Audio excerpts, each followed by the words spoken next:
bienvenue sur notre chaîne consacrée à la littérature jeunesse. Je suis Charlotte. Je suis Magali. Et aujourd'hui, on vous a préparé une sélection sur la romance.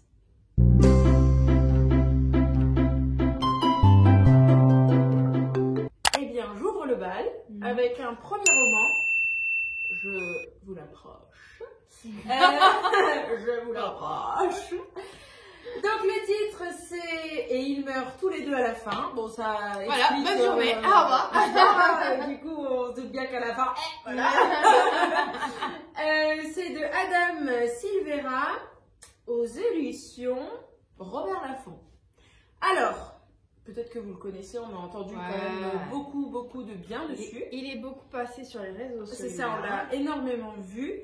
Alors, l'histoire nous plonge dans un monde ressemblant au nôtre, à quelque chose près, hein, parce qu'un système nommé le Deadcast, donc on peut dire quoi en français? Deadcast, le truc de la mort. En fait, dans cette histoire, c'est le Deadcast qui contacte par téléphone et annonce à la personne qu'elle va mourir dans les 24 heures qui suivent. Sympathique. Donc sympa l'appel. Oh, j'adore. Coucou, tu meurs dans 24 heures. Super. Allez. Donc, c'est là que commence notre histoire parce que donc Mathéo et Rufus reçoivent tous les deux cet appel funeste. Ils ne se connaissent pas et du coup, comme il leur reste que 24 heures, ils vont se connecter à une application. Alors le nom de cette application, une application qui est faite pour les gens qui ont reçu l'appel, je crois. Comme ils ne souhaitent pas passer leurs dernières heures tout seuls, ils se retrouvent grâce à une application qui s'appelle Last Friend. Et ils décident de passer leurs dernières 24 heures ensemble. Ensemble, ils vont braver leurs craintes et révéler leur passé. C'est une histoire touchante sur l'amitié, sur l'amour, malgré le titre qui annonce la fin. Ça annonce d'entrée la couleur, mais on ne peut pas s'empêcher de s'attacher à ces personnages. Et j'ai trouvé que c'était, vraiment une superbe histoire malgré... Moi, rien à voir, mais enfin rien à voir. Ça m'a fait penser à ce film là avec Justin Timberlake. Time Out. Time Out, ouais, pareil, où ils ont le compteur. Ils savent aussi que bientôt c'est la fin, quoi. Mais en ce même truc temps, du couperet qui tombe comme ça là. Et qui s'achètent du temps, c'est pas ça, ils achètent du temps. Oui, en fait, ils travaillent pour avoir du temps dans la vie, Mais en même temps, c'est un peu bizarre l'histoire. Hein. On t'appelle, coucou, il te reste 24 heures. Sympa. Je ne sais pas quoi faire. C'est pas non plus. Donc voilà, pour une première romance, et ils meurent tous les deux à la fin. Une romance homosexuelle pour le coup. Mais voilà, enfin top malgré. Quoi? Top malgré la fin, quoi. Ah oui. Mais bon, c'est pas une surprise. Voilà. Alors on sait d'entrée le jeu que ça va pas bien se terminer. Mais bon, voilà. On le lit bien quand même. Oui, bien sûr, ça se lit très vite. Alors, je continue cette petite sélection romance avec une BD. La fille dans l'écran de Manon Desvaux, je sais pas comment on dit, Desvaux, et Lou Luby aux éditions Marabule. Alors, dans cette BD, nous allons suivre Colline qui vit en France et qui rêve de devenir illustratrice. Ses recherches d'inspiration, elle va sur le net, elle cherche un peu de l'inspi, la conduisent à contacter Marley, une photographe installée à Montréal. De son côté, Marley a abandonné sa passion pour la photo et se laisse porter par une vie qui ne la satisfait pas vraiment, entre un job alimentaire et son amoureux québécois avec qui, c'est plus vraiment... love to love, enfin ils sont plus en phase quoi. Du coup elle est assaillie par le doute. Donc les deux jeunes femmes que tout oppose vont alors tisser sur internet un lien plus fort que la distance et le décalage horaire. Et leur affection mutuelle va grandir de façon troublante jusqu'à la rencontre.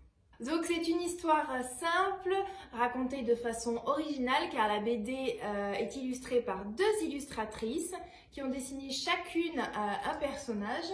On a donc deux styles de dessin dans ce livre qui retranscrivent bien eh bien, les univers des deux protagonistes, leurs caractères différents et servent du coup vraiment la narration. Donc, je vous montre pour le coup, déjà sur la couverture, vous avez, voilà, on voit bien que Colleen est en noir et blanc et puis que Marley, elle, est en couleur. Ça va bien avec son caractère flamboyant, parce que Marley, c'est un soleil, quoi. Alors que Colleen est plutôt introvertie, timide, réservée, un peu mal dans ses baskets. Voilà, donc par exemple, sur chaque page, les planches, il y a un côté Marley et un côté Colleen. Jusqu'à ce qu'ils se rencontrent et que voilà, alors au début ils sont en noir et blanc et en couleur. Trop mignon. Enfin, vous avez compris que ça lui plaît, quoi. Non, ça veut dire que ça lui plaît. Trop mignon, ils sont trop mignonnes tous les deux. Moi qui suis pas fan de romance, parce que franchement, Charlène peut en témoigner, j'ai subi fortement cette vidéo. Ça a été extrêmement compliqué pour moi de trouver les livres qui me plaisent, parce que je suis pas... Elle est pas à fond sur la romance, je suis pas fan de la romance, c'est très compliqué pour moi, parce que je trouve ça souvent, parfois, cucu la praline. Donc voilà, ça m'a bien plu, cette BD m'a bien plu. Par tes fêtes. Donc, cette BD, elle traite de quoi? Elle traite du thème de la famille, Colleen a en l'occurrence un rapport compliqué avec sa maman. Ça traite de l'angoisse, ça traite de la solitude, de l'homophobie et bien sûr de l'amour. Oui, ça lui plaît évidemment l'amour. De façon réaliste et touchante, sans jamais être mièvre, justement, ce côté un peu... trop fleur bleue, moi, qui me fait sortir du récit parfois. Là, pour le coup, pas du tout. Voilà. Je rigole. Donc voilà, c'est une chouette BD, une chouette romance que je vous recommande. Oh là là, je fais tomber le matériel. Tout est trop près de nous là aujourd'hui, c'est compliqué. Que je vous recommande chaudement. Voilà, c'est la fille dans l'écran. Et pour le coup, encore une romance homosexuelle. Dans cette sélection, on a de tout. Pour tout le monde. Un autre roman que je vous présente, donc c'est Bleu comme l'été, avec un joli petit palmier, un petit van. Ça fait très round, ça fait round, très... get around, get around. Et bref. Allez, on va arrêter de vous faire saigner des oreilles. On a peut-être plus de micro, heureusement pour vous. Tant mieux. Donc c'est de Marilène Fouquet chez Sarbacane, je vous l'approche. Alors, c'est l'histoire d'une jeune fille, il me semble qu'elle a une vingtaine d'années, 20 ans, ouais, quelque chose comme ça. C'est Prudence, qui est donc étudiante en histoire et qui rêve de devenir photographe. Malheureusement, sa candidature au concours n'a pas été retenue. Et ça va pas trop non plus avec son petit ami. Donc en fait, elle est un peu au bout du rôle, son petit boulot. Voilà. Et donc suite à son concours raté, elle vrille un petit peu et elle se dit que pour l'été, elle va décider de faire un truc un peu foufou. Elle répond à une annonce de job d'été. Et job d'été un peu particulier puisqu'en fait, elle accepte de partir 3 mois avec un surfeur, donc il va faire plusieurs concours, donc c'est en France, c'est à Osgore je crois, enfin en tout cas pour le premier. Et donc elle décide de partir avec lui et son travail est de le prendre en photo sous tous les angles pour que ce monsieur puisse agrémenter ses réseaux sociaux. Donc il a je crois 20 ou 25 ans de plus qu'elle, donc déjà l'écart est terrible. Et alors... Le caractère aussi. Ouais. Et puis du coup... Parce que lui, il s'aime beaucoup. Ah, il se kiffe. Et ça kiffe. C'est la caricature du surfeur, voilà. Ouais, quarantenaire qui veut pas vieillir. Exactement. Donc là, au départ, elle est hyper en décalage avec lui. Et puis bon, par la suite, ça ira bien. Hein. Donc... Mais ça ira bien, mais pas de romance. Alors, c'est pas effectivement... Oui, c'est pas une romance. Avec ces deux-là, en tout cas. Avec ces deux-là. Mais pour elle, ça va être un peu un déclic. Tout à fait. Ce voyage va lui apprendre beaucoup de choses et va surtout lui faire comprendre qu'elle n'a pas besoin de tout ce qu'elle a. Voilà, non, j'en dis pas plus, mais t'es. Donc, comme je vous ai dit, elle va passer par diverses émotions. 1, 2, 3. C'est une lecture très simple, sans prise de tête, avec des touches d'humour, mais pas que, hein, c'est pas toujours que très rigolo. Et voilà, c'est une lecture simple. Je vais pas vous dire pour l'été, puisque bah, c'est fini. C'est-à-dire que le timing on l'avait pas. Donc c'est pour l'été, l'été prochain. Non, après vous lisez quand vous voulez, mais c'est juste que bah là, oui, ça s'y prêtait. Hein, nous on l'a lu pendant l'été quoi. Voilà. Donc on est le je ne sais pas, le temps d'octobre. Voilà donc bleu comme l'été prochain. Alors je continue cette petite sélection romance avec un manga. Tu m'as réveillée là.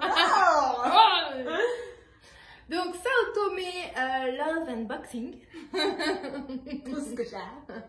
de Naoki Mizuguchi chez Doki Doki édition. Voilà, et bien à bientôt. On est terrible, on est dissipés aujourd'hui. Bon allez, on va se calmer un petit peu. Donc, qu'est-ce qui se raconte? Qu'est-ce que c'est cette histoire? Eh bien, Yae Sao Tomé est une lycéenne au regard froid, une athlète physique atypique et une boxeuse qui porte tous les espoirs du lycée. Mais en réalité, c'est surtout une jeune fille réservée, un peu gauche et fleur bleue. Et cette force de la nature est tombée amoureuse d'un garçon maigrichon et empoté. Ah, le couple de l'année, quoi. Vous l'aurez compris, tous les opposent et pourtant, ils vont quand même s'aimer.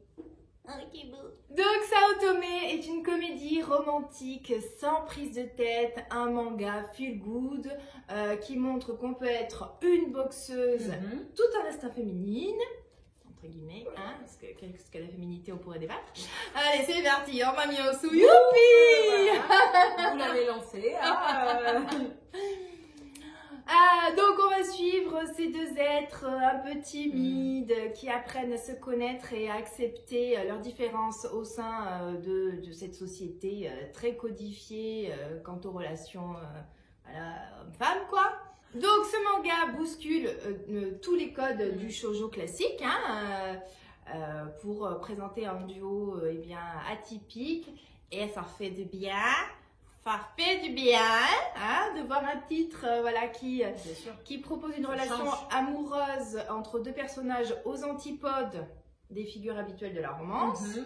Hein, du ballet, les clichés éculés, du beau ténébreux, de la jolie candide un peu gna-gna.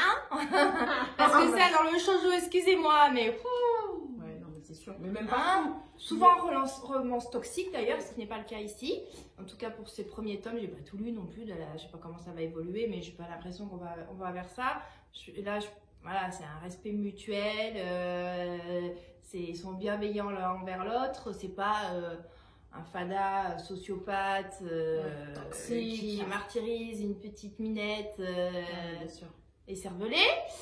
Donc voilà, pas de cliché ici. Enfin Sao Tomé, c'est une romance pleine de fraîcheur sur fond de boxe. Une fille qui envoie du patron en plus. Ça lui a beaucoup plu. Ouais. C'est une ode au couple maladroit et dépareillé qu'on vous recommande. Voilà, je ne vous ai pas montré dedans parce que là aussi au niveau du graphisme, on n'est pas dans les représentations kawaii ou la fille très comme ça, comme ça. Voilà, vous avez compris. Sao Tomé, eh ben, elle est musclée, elle a un corps athlétique, elle est badass, mais en même temps, elle est belle. Tous les garçons la trouvent sublime. Elle a des yeux, voilà, bleus. Voilà, bon, vous avez compris quoi. Ouais, bon, ça reste une bombe, voilà, malgré son physique qui ne colle pas aux stéréotypes de la femme, selon comme on la voit dans les shoujo. Bon entendeur. Voilà, j'espère que je vous l'ai assez vendu. Hein, c'est un bon shoujo, pas cucul la praline. Eh bien, on arrive déjà au dernier. Non, moi j'en ai encore un. Absolument. Alors, C'est ton dernier à toi. C'est mon dernier. Donc, je vous présente ce ma BD coup de cœur. Tout à fait. Malgré tout. Alors, regardez-moi déjà cette beauté de couverture. On va déjà s'arrêter là 2 minutes. Cette beauté de couverture, donc on les voit refléter là. Ah, mais elle est très romantique. Trop belle. Donc, vous avez compris que ça n'allait plus, quoi. Donc, c'est de Jordi Lafèvre et de Clémence Sapin chez Dargaud. Alors, donc on vous a dit aussi que c'était quelque chose, enfin, c'est une sélection qu'on présente aussi pour les ados. Oui, tout à fait. Voilà. Ça, c'est un peu convenir aux adultes et aux jeunes adultes, aux ados. Voilà. Bah, comme la fille dans l'écran, c'est pareil. Hein, oui, c'est adulte et ado. Vous n'avez pas dit les âges, mais vous avez compris, quoi. Alors, on va commencer par l'histoire. Donc déjà, c'est une histoire, c'est un conte à rebours.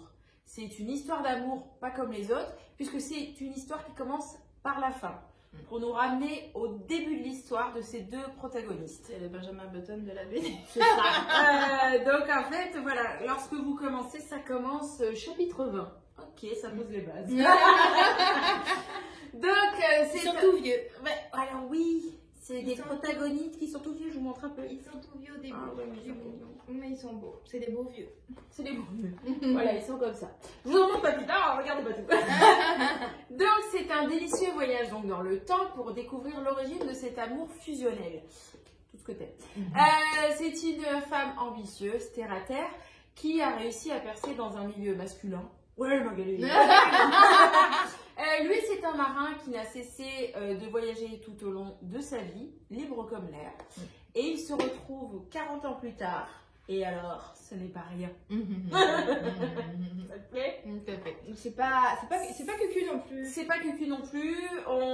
Enfin, tout au long, on les suit tout au cours de leur vie. Histoire de vie, tranche de vie. Ah bah exactement, voilà. Exactement, puisqu'on passe par toutes les émotions. Enfin, c'est quand même trop mignon. Oui, elle est une belle revanche à la fin. Enfin voilà, c'est une très belle histoire d'amour. Au niveau du graphisme, parce qu'il faut s'arrêter là-dessus, il n'y a rien à dire.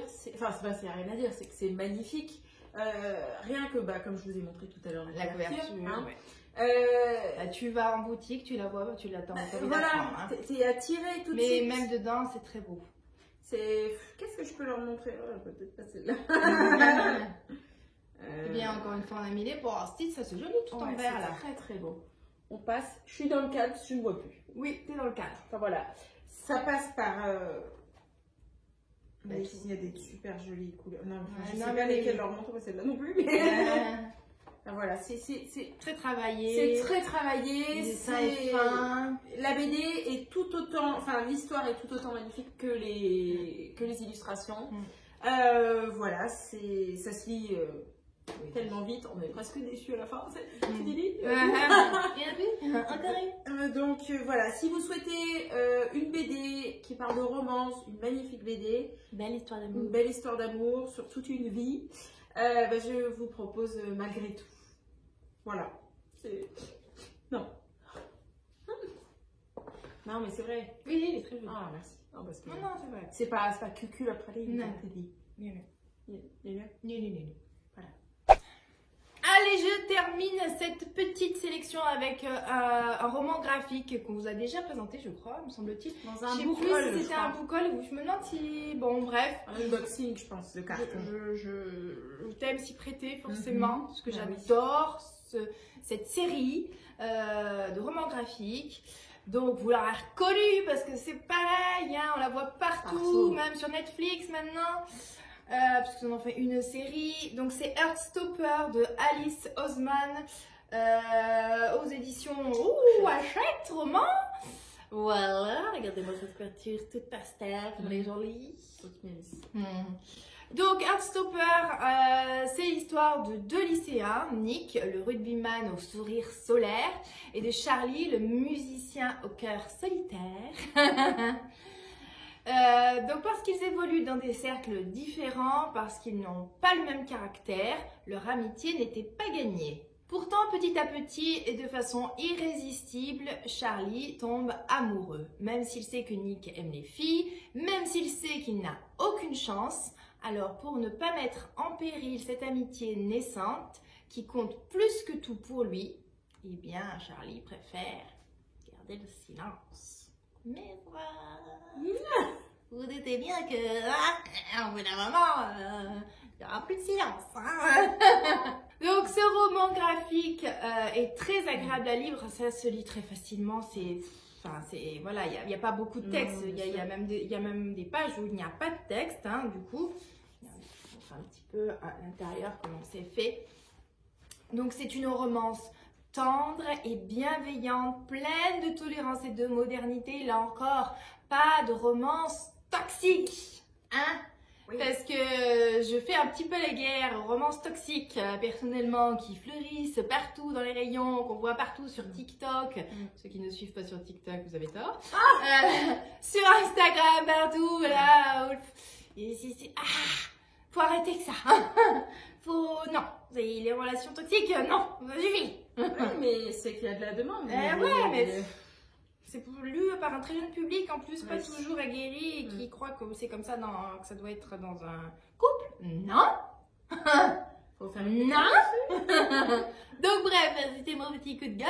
Là, en l'occurrence, c'est bienveillant. Et là aussi, ça fait du bien. On peut avoir une bonne romance, intéressante à lire. Je ne vous dis pas qu'il ne se passe rien. Il y a forcément des péripéties, il y a forcément des obstacles à cet amour naissant. Mais malgré tout, entre eux, ils sont bienveillants. Voilà, ça fait la différence. Donc, les illustrations, comme l'histoire, elles sont toutes douces. Hein, je sais pas si ils sont des câlins. Qu'est-ce que tu as parlé comme ça aujourd'hui? C'est parce que c'est la romance. C'est mon côté fleur bleue qui ressort. C'est mon côté câlin.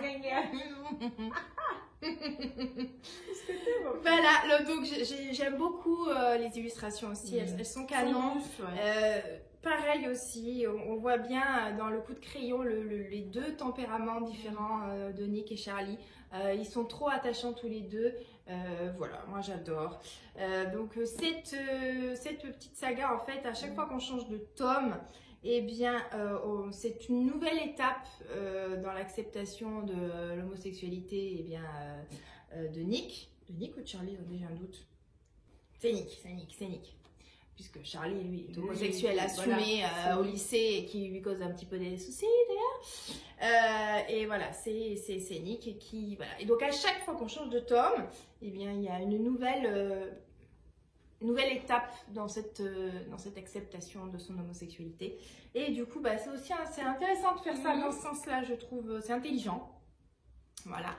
Donc, il y a encore une romance homosexuelle, hein, mais on peut être hétérosexuel, puisque c'est mon cas, hein, et lire de la romance homosexuelle en prenant plaisir à la lire. Donc voilà, c'est une sélection qui peut plaire à tout le monde. C'est important d'avoir dans les rayons des livres où il y a de la représentation de la communauté LGBT. Mais si on est hétéro, on peut aussi le lire et prendre beaucoup de plaisir à le lire. Hein. Voilà, c'est pourquoi je vous recommande chaudement de lire la saga Heartstopper. Et voilà, on a fini notre petite sélection. Eh bien, oui, ma petite amie. Eh bien voilà, notre sélection sur la romance est maintenant terminée. Elle était plutôt... éclectique. Il y a un petit peu pour tout le monde. Il y a du manga, il y a du roman, il y a de la BD. Voilà. En attendant, n'hésitez pas à liker, à commenter, à partager et à vous abonner.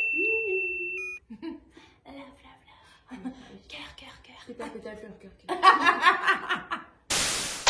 que le micro fonctionne. Je ne pense pas je pense qu'il est pété. On n'est pas chez le médecin. Oh, vous avez une ballonge, madame.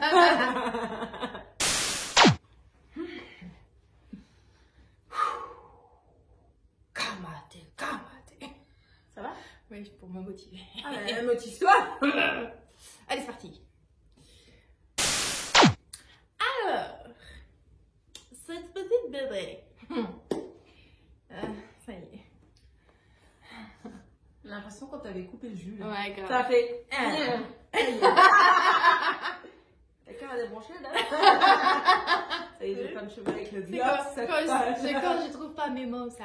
Ça commence. Ça commence bien. Aujourd'hui, t'as vu, c'est quand même. Je fais des efforts. C'est bien. Droite comme un i. Tu t'avances, mais quand tu t'en rends compte, tu recules aussitôt. C'est bien. Ah. À force de. T'as dit quand même que. Ah, m'avance vu avant quand de même. faire. Regarde. Non, mais ça va là. Ah, je suis déshydratée. On y va. Non, oui, notre sélection est maintenant terminée. On espère qu'elle vous aura plu. Parce que Attends, je vais regarder par terre, ça va, du coup. D'accord, je recommence. Aujourd'hui, tu es pleine de petits bruits. Oui, tout à fait. C'est pour me plaire. Allez. Je dirais que t'as pris un coup de chou. Allez, zou. Zou.